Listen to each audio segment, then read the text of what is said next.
The final video for this week's theme regarding who's refinancing this market is going to be called Assumptions That Didn't Work Out, Denied Assumptions.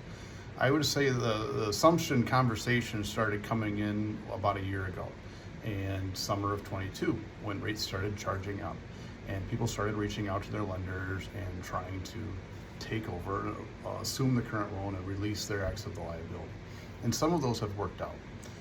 Unfortunately, one of the keys to making an assumption work is you kind of have to be the squeaky wheel. You're going to have to stay in contact with the lender, manage the paperwork. You're going to have a pretty good debt to income ratio.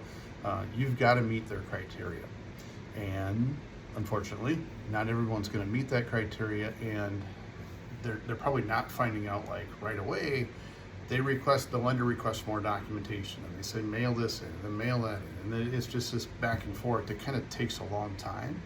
And eventually, they're running up against a deadline that says, hey, you would assume, refinance, or sell this property within 6 months or within a year.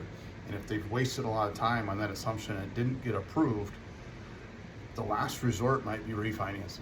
I just had one of those, and to be honest, she was super happy with it because we paid off her credit card debt, and it's going to help make it so that she can stay in the house and not have to sell it. So she was very happy at the end, but she said it was a horrible experience trying to assume the loan, and it just didn't work out.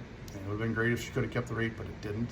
So if you find yourself, or you know of a client that needs to refinance because they're up against this deadline that maybe they came up with when they got divorced in summer or fall of 2022, and that 1 year deadline is coming up, I'm happy to talk to them and say, here's what refinancing looks like.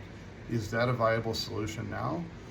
Or should you sell it, and maybe some things have changed in their life where that's easier to do now? Or is just refinancing the better option?